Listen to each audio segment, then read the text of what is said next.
Hello, this is Furman McDonald, the Senior Vice President for Academic and Medical Affairs at the American Board of Internal Medicine.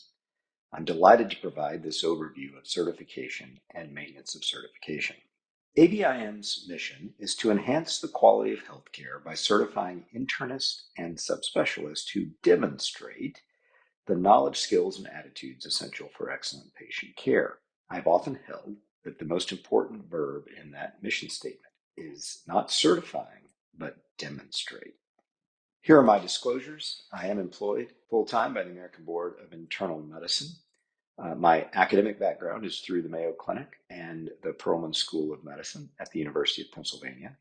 I always like to give a word of appreciation to the Pennsylvania Hospital Residency led by Dr. Alex Glazer and the J. Edwin Wood Clinic, whose director is Dr. Teddy Wu, and thank them for allowing me to continue to see patients with residents in the continuity clinic there. I am ABIM's ex officio member for the Residency Review Committee for Internal Medicine, and I sit in those meetings, but nothing I say today should be taken as speaking for the ACGME in any way. And the rest of my disclosures are to let you know the bottom line there. Absolutely nothing I say today will ever show up as the answer on any ABIM assessment you may ever take. While nothing I say today will show up as an answer on an ABIM assessment, hopefully what we talk about today will be helpful for those who may wish to know more about ABIM certification and maintenance of certification. Certification by the American Board of Internal Medicine or any of the 24 American Board of Medical Specialties approved boards provide a unique strength to the U.S. medical profession. The boards are independent. Certification is voluntary. It is not connected to the government. This is a form of professional self-regulation. This is discipline specific. Specialization through the ABMS boards is a step of assessment of competency beyond medical licensure. And in fact, one has to be licensed in order to be certified, not the other way around. And in particular, this certification is focused on competence. This slide illustrates the over 21 subspecialties that a diplomated American Board of Internal Medicine has the ability to attain, and with the dates when these subspecialties became part of ABIM's list of certificates. This slide also illustrates that several of ABIM certificates are co-sponsored with other boards. In addition to being certified in internal medicine and the 21 subspecialties, there is a host of other certificates available to diplomates of the American Board of Internal Medicine by means of qualifying through certification from ABIM. All of the certificates you see on this slide can be obtained with further training by an ABIM diplomate. And these certificates, though, would be issued by another of the 24 ABMS member boards. So then, how does one become a diplomate of the American Board of Internal Medicine? It's a long road or a lot of steps. First and central to this is training as a physician. And ABIM, since the early 1970s, has recognized both the MD and the DO degree as a first prerequisite to graduate medical education and ultimately certification. Internal medicine residency is 3 years in duration. Medical licensure is required, absolutely required for all of ABIM certificates. And primary certification in the core discipline of internal medicine is a prerequisite for certification in any of the subspecialties, and all of the subspecialties require training in a fellowship of anywhere from 1 to 3 years duration. This slide is intended to illustrate the complementary but independent roles that the American Board of Internal Medicine, the Accreditation Council for Graduate Medical Education, and the training programs have in the GME sphere. At its most basic, ABIM certifies individuals, and ACGME accredits training programs. ABIM has had a role in defining the disciplines and the content of training since the inception of internal medicine as a discipline. And ABIM has content of training requirements that generally are taken up by ACGME and inserted into program requirements. ACGME, of course, can and does create many more program requirements than just the basic kernel of time, competency, and procedures, which composes most of ABIM's training requirements. ACGME adds this to their list of program requirements. The training programs then pursue their training based on ACGME accreditation and ensuring that the individuals who graduate successfully from ACGME accredited residencies and fellowships would then be eligible for certification by ABIM. Now, that certification attestation comes from an ABIM certified program director attesting to time, competence, procedures, and importantly, initial certification eligibility. The training programs also report data back to ACGME, and there is a seamless approach to this data reporting and sharing so that ABIM is able to facilitate the program director's ability to attest to this competency and allow the candidate to become eligible for certification. Shown on this slide is the growth in the number of certificates issued annually since ABIM's inception in 1936. In the early 1970s, the board made an important decision to begin offering more subspecialties, and because internal medicine certification is required of everyone who will be certified in a subspecialty, there was a large spike in the number of people seeking certification. This, along with some concerns about oral exam reliability, essentially eliminated the oral exam at ABIM, and the board at that time delegated the authority for competency assessment to diplomates who were program directors. This was one of the most important steps in ABIM's history along the line of competency assessment and assurance.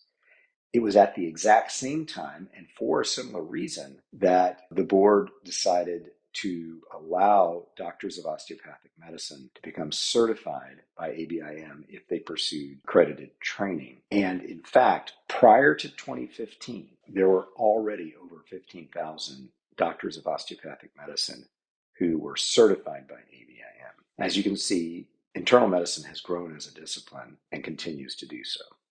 The classic pathway to attaining certification by ABIM is to pursue training in an ACGME accredited residency or fellowship. There are pathways that allow people whose entire training pathway has not been in an ACGME accredited program to attain certification through special consideration. ABIM has a long history of this for international medical graduates who become faculty at institutions that have training programs. But the single accreditation system opened the door to allowing those who had histories of AOA accredited training to become ABIM certified if they chose to do so. The first step was to allow all those who started training in an AOA accredited residency that became accredited by ACGME to be eligible for certification based on their full 3 years of training, regardless, as long as they were graduating from a program that had attained accreditation. Similarly, the ABIM Council approved a resolution allowing those who may have done their entire residency under the AOA accreditation, if they went on to graduate from an ACGME accredited fellowship, they could, if they took and passed the internal medicine certifying exam, be eligible then for certification in the subspecialty. There are similar pathways for program directors of now ACGME accredited programs and faculty of these programs, entirely voluntary and available for those who wish to pursue them. At the bottom of this slide is the link to ABIM special consideration policies for those who may wish to learn more. So much has been said about board eligibility, and I'll just state that eligibility for ABIM certification really depends on accredited training and licensure. So if those two items are satisfactorily completed, at the point that both of them become completed, one begins the eligibility period for ABIM, which is 7 years. One has 7 years from attaining eligibility to take and pass the ABIM certification exam. And once that exam is passed, the diplomate is certified. For those who may wish to pursue certification, I would encourage you to take a look at ABIM's website and the Becoming Certified page, but in particular, the physician portal. When you go to sign in for the first time, you'll be taken through a process to register on the portal, and this portal will give you access to all the information you need to know about how to pursue certification. On the portal under My Assessments, you'll see where you can register for an assessment, and for instance, the internal medicine certification exam as shown in this slide. Word about registration deadlines. So ABIM opens registration for all of its assessments, actually both certification and maintenance of certification, on December 1st. The absolute last day to register for the internal medicine certification exam each year is April 28th, and for the subspecialty exams, it's June 28th. These registration deadlines are firm, and while it's possible to request an exception to many ABIM policies, it is not possible to provide an exception to registration deadlines, in part because of ABIM's compliance with the American with Disabilities Act. So the deadlines are set so that there is time to allow for accommodated exam conditions, and the ADA requires that we provide the same access to all candidates as we do to those who may fall under the Americans with Disabilities Act. So please, if you're interested in becoming certified, we encourage you to do so. Best thing to do is go out and register when it opens in December, but absolutely, if you can, please register before the deadlines are completed. Otherwise, one will need to wait till the following administration year. When in doubt, see ABIM's Becoming Certified page, where there's lots of great information about how to be certified, and especially information for residents, fellows, and those who have just become certified. So now I'll move on to talk a little bit about maintenance of certification. ABIM certificates are valid only so long as they are maintained. And ABIM's MOC program then is built on two independent components. One is MOC points, which is a marker of continued learning, and the other is the ABIM assessment requirement, which is either a long form exam every 10 years or participation in ABIM's longitudinal knowledge assessment, which provides questions each quarter that the diplomate may take, learn from, receive immediate feedback on. And there is an assessment decision every 5 years in the longitudinal knowledge assessment. Down below, you see the point requirements. Do something every 2 years, get a total of 100 MOC points every 5 years, and be current with the assessment requirement, either the 10-year exam or the longitudinal knowledge assessment. Here you see the website for how to earn points or earning points, and there are so many MOC points available now, in part because of a collaboration between ABIM and the Accreditation Council for Continuing Medical Education, ACCME.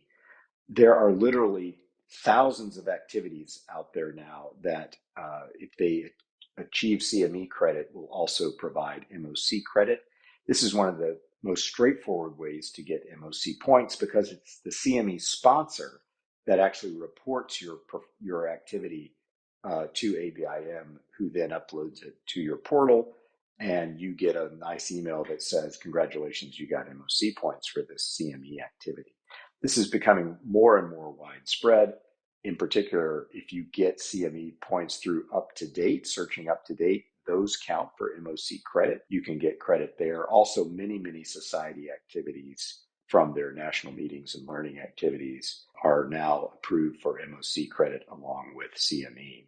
There are a few ABIM medical knowledge modules still available, and you certainly can take advantage of those. Those are free to you with the per certificate fee that their ABIM still recognizes and rewards quality improvement or practice improvement activities, and we have a way for you to find some of those.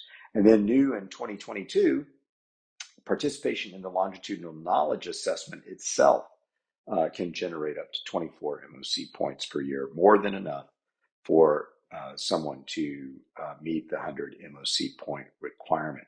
Not shown on this slide, but also an important area for those who are faculty of residency or fellowship programs.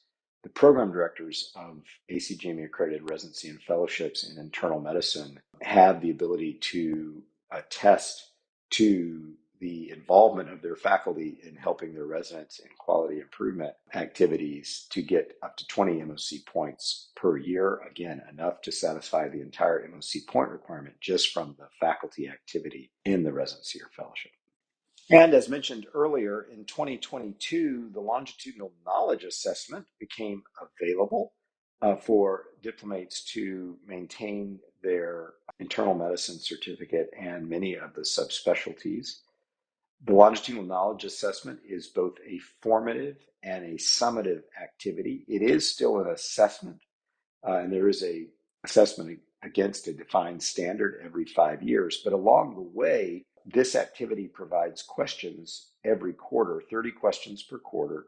Each question gives immediate feedback as to whether the question is answered correctly or incorrectly. It provides references and rationales and is intended to be an opportunity to learn as you go while still maintaining and demonstrating that you've met the knowledge standard for maintaining board certification. Thus far, literally tens of thousands of people have entered in their first year of eligibility for the longitudinal knowledge assessment, and one is able to begin the LKA in the year that they would otherwise be due for an assessment. So right now that would be in the 10th year after initial certification and thereafter.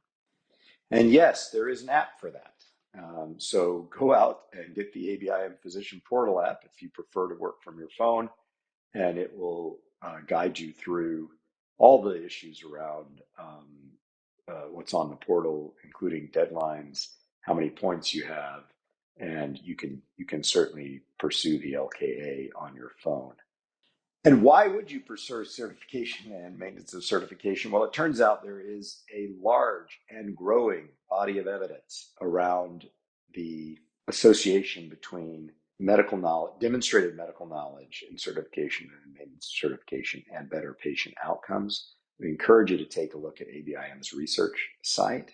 Linked at the bottom of the prior page and with the direct link here is actually one of the newest works from a group of investigators out of Pittsburgh on the conceptual foundations for designing continuing certification assessments for physicians. This has a lot of the theoretical underpinning and analysis of studies going back in the educational literature for many years that inform why the continuing certification process, the maintenance certification process, is developed the way it is developed.